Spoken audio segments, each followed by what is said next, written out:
I felt the weight of the day start to slip off my shoulders as I stepped off the bus, the evening breeze tugging at a few loose strands of hair that had escaped my bun. My tote bag was heavy with takeout, Peter's favorite dish, a small act of comfort that always felt like bringing a piece of home in a paper bag. I could already picture his face lighting up, the way he always said my name with that soft smile that made everything feel okay. Each step up the walkway felt familiar, the flowers I planted last spring now a burst of color that made our little world feel whole. I thought about the stories I'd share with him tonight, the coworker who made me laugh, the tiny triumph that still had me grinning. In those moments, our life felt steady and real, a gentle rhythm I never questioned. When I reached the front steps, I paused and adjusted my scarf, taking a deep breath of the cool evening air. The porch light glowed softly, promising warmth and love inside, like a beacon guiding me back to the place I belonged. I remembered how Peter always met me at the door, his arms wrapping around me as if nothing in the world mattered but us. Tonight felt no different, and that thought made my chest swell with quiet joy. I let myself linger for a moment, savoring the anticipation that hummed beneath my skin. In that instant, everything felt certain and safe, the kind of certainty I thought nothing could touch. But as I pressed the doorbell, a tiny flicker of unease darted through me, too quick to catch, but there all the same. The door swung open, and my greeting caught in my throat. Instead of Peter's warm smile, there was a woman I'd never seen before, her expression calm, almost detached, like she'd been waiting for this moment. My breath caught in my chest, my mind struggling to understand. I blinked, trying to push down the confusion that rose up like ice water in my veins. Who was she? Where was Peter? My voice cracked as the words stumbled out, fragile and afraid. Who are you? Where's my husband? The woman didn't flinch. Her eyes were steady, almost bored, as if my panic was nothing more than an inconvenience to her. I clutched the bag of takeout tighter against my chest, my heart pounding so loud it drowned out everything else. My mind was racing, trying to make sense of this stranger standing in the doorway of what was supposed to be my home. I wanted to believe it was a mistake, some bizarre misunderstanding that would be cleared up in a second. But the way she looked at me, calm, certain, made my stomach twist into knots. She didn't move aside or invite me in. She just watched me, waiting for me to understand something I couldn't quite grasp. I could feel the warmth of the porch light on my skin, but inside, I was cold. My voice was small and trembling when I spoke again, asking if Peter was home, if he was okay. She tilted her head, almost as if she pitied me, and that hurt more than anything else. My mind kept flashing back to the dinners we'd shared, the laughter, the small, ordinary moments that felt like everything. It was like I was watching someone else's life play out in front of me, and I didn't know where I fit anymore. I could see past her into the house, the hallway with the pictures we'd hung together, the faint smell of Peter's cologne drifting from somewhere deeper inside. It felt like I was on the outside of a snow globe, watching my life frozen in place while I stood in the cold. My fingers were shaking, and I almost dropped the bag of food. I forced myself to breathe, to cling to any shred of normalcy. I asked again, a little louder, "Where is Peter?" But the woman's expression didn't change. She just stepped back slightly, her lips curling into a small, knowing smile, and I felt a chill run down my spine. She didn't have to say a word. Somehow I already knew everything had changed.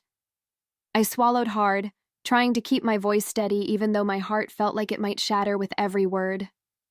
The air around us seemed to thicken, pressing down on my shoulders as I stood there, still gripping the bag of takeout like it was the only thing tethering me to reality. I wanted to push past her, to see Peter and demand an explanation, but my legs felt rooted to the spot. The woman's gaze didn't waver. She was calm, almost serene, as if she had all the answers and was waiting for me to catch up. I could feel the memories of our life together pressing at the edges of my mind. The way Peter would brush my hair back when I was tired, the late-night cups of tea we'd share in the kitchen. It all felt like a dream now, like I'd woken up in someone else's life. I tried to find the right words, to force some kind of understanding into the space between us, but everything felt too big, too heavy to fit into the small, trembling questions I managed to ask. The woman just watched me, her silence louder than any answer I could have imagined. Finally, I took a step back, the cold of the evening air biting at my cheeks. My hands were shaking, my mind spinning in circles that made me feel dizzy. I didn't know what was real anymore, what parts of my life still belonged to me. But I knew one thing. I couldn't stand there any longer, frozen in the doorway of a life that was no longer mine. I turned away, my heart aching with every step, but in the back of my mind, a single thought burned bright. I had to find the truth, no matter how much it hurt. I stood there, my breath turning to mist in the cool night air as I watched the door close behind me.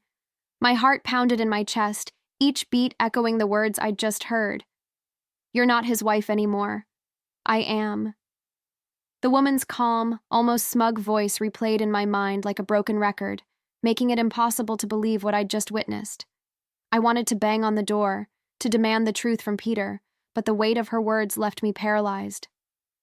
My thoughts were a jumble. Every memory, every shared laugh and whispered secret suddenly felt like a lie. I turned and stumbled back to my car, gripping the steering wheel with white knuckles as tears blurred my vision. I felt like I was drowning, the world around me twisting into something I couldn't recognize. How could he do this?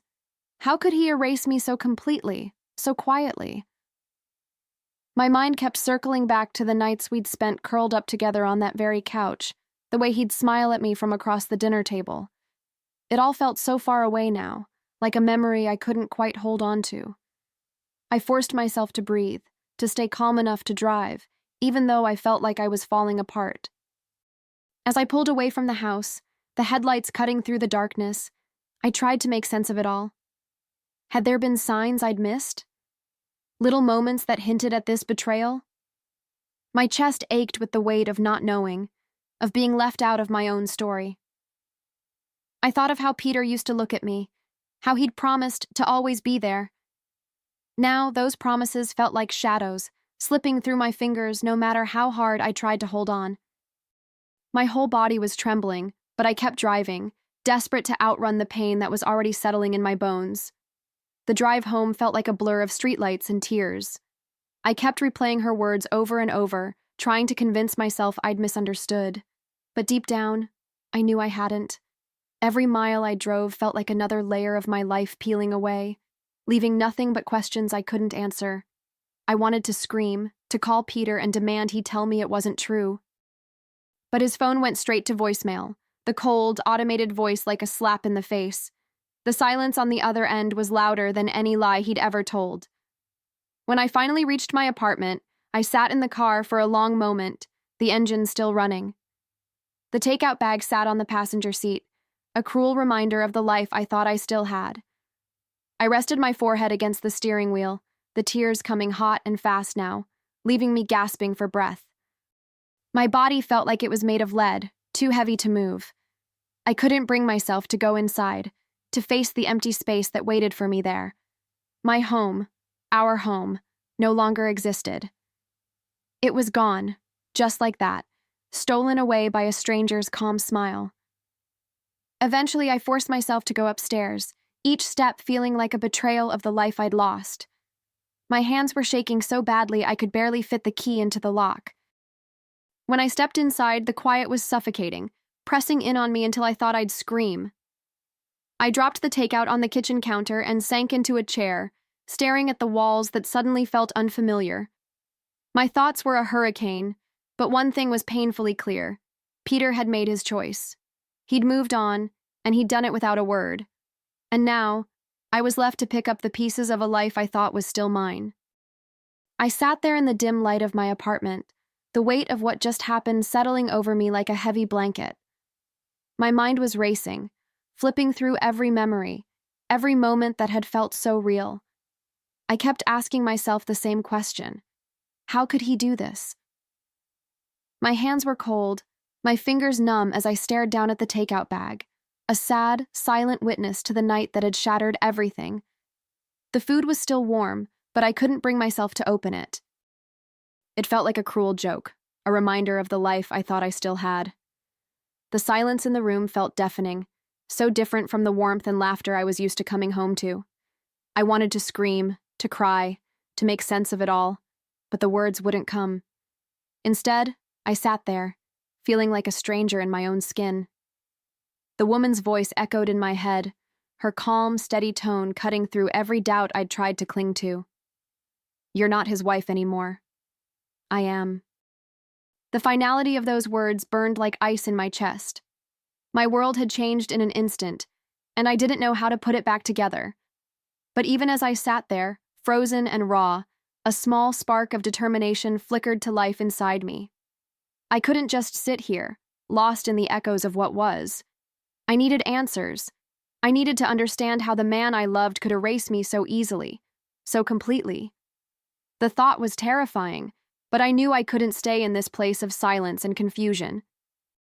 I wiped my tears away, my heart pounding with something that felt almost like resolve. Tomorrow, I would find the truth, even if it hurt to see it. The next morning, I woke up with a dull ache in my chest and a single, relentless question on my mind. Why? My body felt heavy, like I'd spent the whole night fighting off a nightmare that wouldn't let go. I reached for my phone, hoping for some kind of explanation. A message, a missed call, anything that would make sense of the chaos in my head. But his name didn't light up my screen. The silence felt like another betrayal, another piece of him slipping further away. I knew I couldn't just sit there, waiting for answers that would never come. I started calling mutual friends, desperate to piece together any clue of what I'd missed. Their voices were filled with the same confusion and shock I felt, their words doing little to ease the hollow ache in my stomach. No one had seen this coming, and that only made me feel more alone. I kept thinking back to every moment we'd shared, wondering if there were signs I'd ignored, little cracks in the perfect picture I'd painted of us. My heart felt raw with the weight of not knowing, but I knew I couldn't let that stop me. So I drove back to the house, our house, hoping to catch a glimpse of something that would make it all make sense. Each time I turned down that street, my chest tightened, the sight of her car in the driveway like a punch to the gut. The curtains were always drawn tight, like they were trying to shut me out completely. And maybe they were. But I couldn't stop myself from going back, from standing there in the quiet, hoping for some sign that he still thought of me, even if it was just a flicker in the window. Each night, I'd find myself driving by the house, my headlights cutting through the darkness like a spotlight on a stage I no longer belonged to. My fingers would tighten around the steering wheel, and I'd hold my breath as I slowed down, just long enough to see the shape of her car in the driveway, the faint glow of the porch light that used to welcome me home. It felt like watching a play I wasn't a part of anymore, the scenes playing out without me while I stood on the outside, trying to make sense of it all. I thought about the life we'd shared in that house, the holidays, the lazy Sundays, the nights when we'd dance barefoot in the kitchen because we were too in love to care about anything else. Now it was like that version of us had been scrubbed clean, replaced by a stranger's laughter echoing through the halls.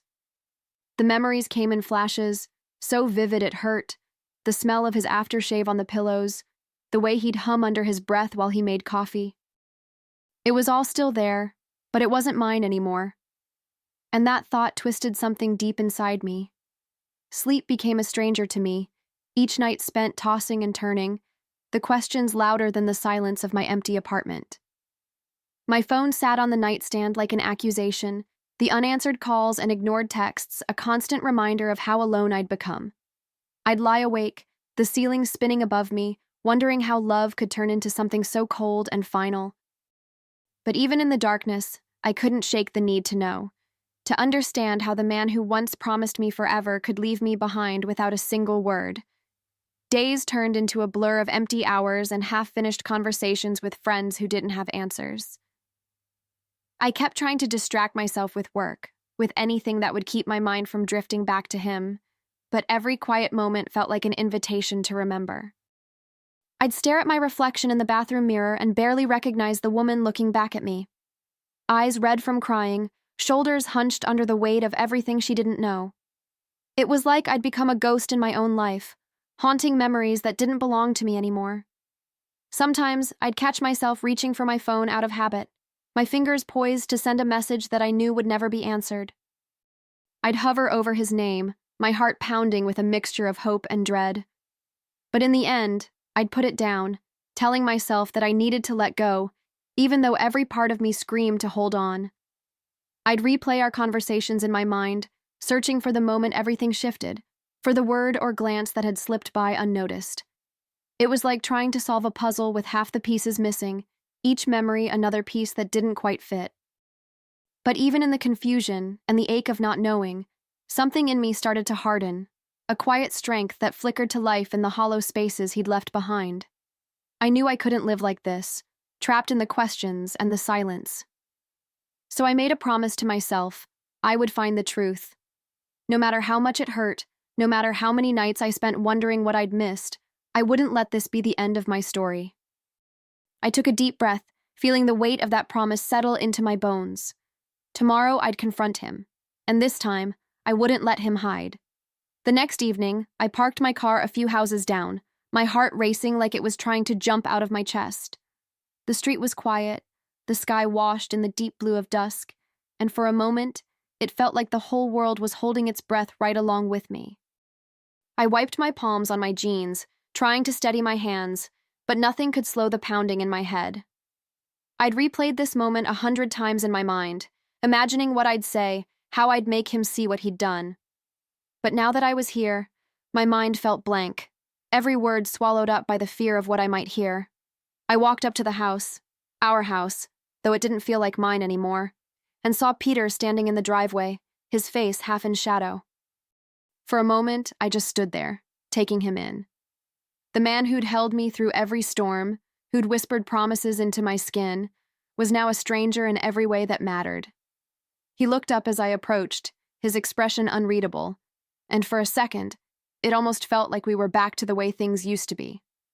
But the distance between us was too wide, filled with everything he'd done and everything he'd never said. I stopped a few feet away, my voice trembling as I said his name. Peter. He flinched just a little, and that tiny movement felt like the only honest thing in this whole nightmare. I took a deep breath, willing my words to come out steady and sure. I need to understand, I said, my voice low but firm. I deserve that much.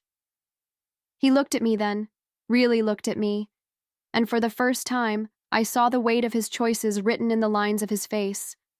My heart twisted in my chest, but I held his gaze, determined not to let him turn away this time. Peter's lips parted, as if he might say something, but no words came. He looked away, his shoulders slumping like he was carrying a weight he didn't know how to set down. I could feel my heart breaking all over again, the sharp edges of betrayal cutting deeper with every second of his silence.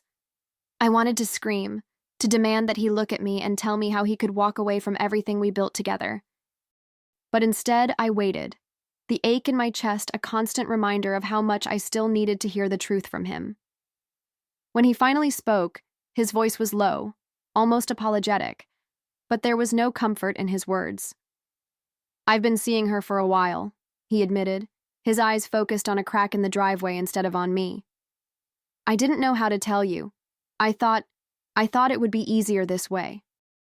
My mouth went dry, my mind reeling as the pieces clicked into place. The quiet distance I'd felt but never understood, the way he'd been slipping away while I was still holding on. His words felt like a slap, each syllable a fresh wound. I took a shaky breath, the world narrowing down to the space between us. "Easier?" I repeated, the word tasting bitter on my tongue. "You thought erasing me would be easier?" My voice was trembling, but there was steel beneath it now, a quiet fury that burned brighter with every second. He finally met my eyes, and I saw the shame there, the regret. But it wasn't enough. It could never be enough to erase what he'd done. The silence stretched between us, thick with everything we weren't saying. I clenched my fists, feeling the sting of betrayal and the weight of the choice I knew I had to make. For a moment, the weight of it all settled over me like a shroud. The years we'd spent together, the promises we'd made in the dark, the quiet certainty I'd carried in my heart that he would always be my home. Now, standing there with the truth hanging between us, I felt like I was seeing him for the first time. Not as the man I'd loved, but as someone who had chosen to walk away without giving me a chance to fight for what we had. My hands were shaking, but my voice was steady as I said the words I never thought I'd have to say. You don't get to decide how this ends, Peter. You took my choice away, and I won't let you take anything else. He looked at me then, really looked, and for a brief moment I thought I saw something break in his eyes. The facade he'd been holding up finally crumbling under the weight of everything he'd done. But it was too late for that now. I wouldn't let his regret drown out the hurt he'd caused, the way he'd torn the ground out from under my feet. My heart felt like it was splitting open, but I refused to let the pain swallow me whole. I took a step back, my breath shaky but sure. I'm going to find a way to heal from this, I told him quietly, the words more for me than for him. As I turned to leave, the air felt different, sharp and cold, but also clear in a way it hadn't been in days. I didn't know what tomorrow would look like, or how long it would take to piece myself back together. But as I walked away from him, I felt something inside me shift. This wasn't the end of my story. It was the beginning of something new. And I knew that whatever lay ahead, I would face it on my own terms. I woke up the next morning in an unfamiliar bed, the sunlight filtering through the curtains of my new apartment. It wasn't much, a small space with bare walls and the faint smell of fresh paint, but it was mine. I sat up slowly, feeling the ache of the night before settle into my bones like a dull throb. But beneath the hurt, there was something else, something I hadn't felt in a long time. Freedom. The kind of freedom that comes from finally choosing yourself, even if it meant letting go of everything else. I took a deep breath, the air tasting sweeter somehow, like possibility. I spent the morning in quiet moments, unpacking boxes, stacking dishes in the cabinets, and hanging a few pictures on the walls to make the place feel like home. Each small task felt like a declaration. I am still here. I am still me. My friends had offered to help, but today I needed to do this on my own. I needed to feel every shift, every new beginning, without the noise of other voices. I played music softly, letting the melody fill the empty spaces as I worked, my heart beating in time with the quiet rhythm of starting over. In the middle of it all, I paused, letting the silence settle around me. For the first time in weeks, I didn't feel the weight of what had been taken from me. Instead, I felt the shape of something new, a life that belonged only to me. It wasn't perfect, and it wasn't without pain, but it was real, and that was enough. I smiled to myself, a small tentative thing, but honest. I knew there were still hard days ahead, nights when the memories would feel like they were too much to bear. But for now, I was ready to take the next step forward. I spent the afternoon meeting with a lawyer, the weight of the paperwork heavy in my hands. It felt surreal, signing documents that would officially sever the life I'd built with Peter. But with every stroke of the pen, I felt a little lighter, as if I was reclaiming parts of myself he'd tried to erase. The lawyer was kind, her voice calm and steady, as she walked me through each form. She didn't look at me with pity, and that made all the difference. This wasn't about what I'd lost anymore. It was about what I was building in its place. After the meeting, I found myself wandering through a small bookstore on the corner of my street. I let my fingers drift across the spines of novels, each title a promise of escape, of something bigger and brighter than the pain I'd been living in. I bought a book on a whim, something I'd never read before, and carried it home like a small treasure. That evening, I curled up on the couch with a cup of tea, the scent of lavender and honey filling the air around me. For the first time in weeks, I felt like I could breathe. I thought of Peter and the woman who had taken my place, the house that no longer felt like home. I wondered if the cracks were starting to show in their perfect facade, if he was beginning to realize that love built on lies couldn't last. But I pushed those thoughts away, refusing to let them take up more space in my mind. Tonight was for me, for the small, quiet victories that were mine alone. I turned the page of my book, the words blurring as tears filled my eyes, not from sadness this time, but from relief. I was still here, and I was stronger than I'd ever known. As the evening settled in, I took one last look around my new place, the faint lamplight casting warm shadows across the walls. There were still boxes stacked in corners, still echoes of the life I'd left behind, but this space was becoming mine with each passing moment. I walked to the window and pushed it open, letting the cool night air fill the room. Outside, the city hummed with life, a gentle reminder that the world was still turning, still waiting for me to step back into it. I closed my eyes and breathed deeply, feeling the peace of that small truth settle over me. I thought back to that night at the door, the shock, the disbelief, the way my whole world seemed to crack and splinter apart. But standing here now, I realized those cracks had become the path forward, a way out of a life that no longer fit. I didn't have all the answers, and I knew the road ahead wouldn't be easy, but for the first time in a long time, I wasn't afraid of what came next. I felt the strength of that resolve settle into my bones, a quiet promise to myself that I would keep moving forward, one small step at a time. I stepped away from the window, a small smile tugging at my lips as I turned back to face my home. I wasn't defined by what had been taken from me, or by the shadows of someone else's choices. I was defined by the woman I was becoming, the one who stood her ground, who chose herself, who learned to open her own door and walk through it alone. And in that quiet moment, with the city lights flickering outside and the soft hush of night around me, I knew that whatever tomorrow held, I was ready to meet it head on.